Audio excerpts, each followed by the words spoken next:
is Jade and today I'm going to be introducing you to my agency. So this semester I had the incredible opportunity of getting to volunteer at the Round Rock Area Serving Center for my social work class, which is located at 1099 East Main Street in Round Rock. And they do serve the Round Rock area community primarily, but they also branch out into Great Oaks, Hutto, Wells Branch, and Williamson County. So my agency's mission is a helping hand for neighbors and food for the hungry. So for over 35 years, the Round Rock Area Service Center has been an incredible asset to their community, serving families in crisis and individuals in crisis and supporting them with love and assistance and by just caring for them. So their main goals are to feed the hungry and support the poor and unhoused as much as they can in hopes to get them back on their feet. So my agency serves a incredibly diverse population with no discrimination whatsoever, which is probably my favorite part about it. They serve all races, ethnicities, genders, ages, everything. Now the services that you can acquire, you do have to qualify for those through means testing, but they also invite the public to come to their stores, their furniture and their clothing stores, which contributes to the population being so diverse. So my agency addresses 3 social problems, being poverty, homelessness, and hunger. So addressing these issues, they have the following services to help. They have their food pantry, and they also have HOPE, which is the Healthy Options Program for the Elderly, which they serve households including people 60 years or older, disabled, veterans, active military, and of course this all is if you qualify for the services. They also have the community garden, which provides a lot of the fresh produce that goes into their food pantry. They have the Amazon home delivery program. They have the Treasures Charity Resale Shop and Boutique. They have the clothing and furniture vouchers, and then they also have Keep Round Rock Warm, the Volunteer Center, and Computers for Kids. So to bounce off of that, they also provide assistance in finding transportation or temporary housing, and they also operate the Volunteer Center. So they do have 4 core programs, which include the Williamson County Volunteer March, the Round Rock Municipal Volunteers, the Community Service Restitution Program, and the Williamson County Nonprofit Agency Support. They also offer some other financial assistance to help with utilities, rent, prescriptions, and even payday loans. So, then the funding. How is the agency funded? It's a great question. They get 30% of their sales from the income made at the stores, their furniture and clothing stores.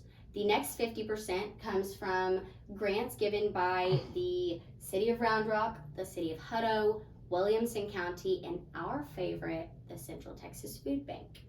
And then the last 20% comes from fundraisers and donations. So some of their fundraisers include the annual Hike for Hunger and their event called Karamu, and some more. They do take donations in person, online, and then there is a receiving area at the center where people can come and donate items of their choice. And the best thing is they can stay in the car if they want to while donating.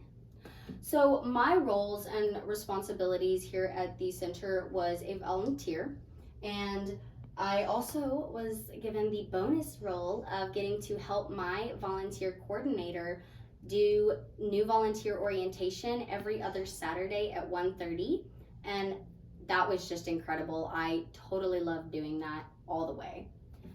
Some of the other opportunities I had were working at the food pantry, the sorting the clothes area, the receiving, stocking the food pantry again, pricing the items that go into the store, You got to check the electronics and make sure they're all up to date. Sorting the books that we get donated, and picking up donations from churches and other agencies and garage sales on Saturdays.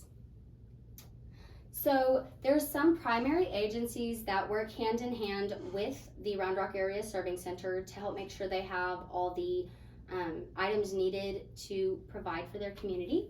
So their community partners include the Central Texas Food Bank.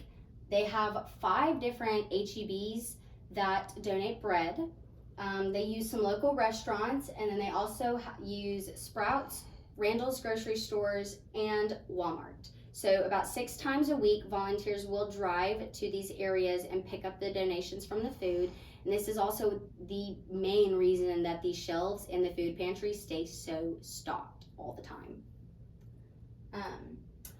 So while all the information I just gave you about my agency is incredible, there are of course going to be some gaps, because you see that in absolutely any agency or business you go to, for profit or nonprofit.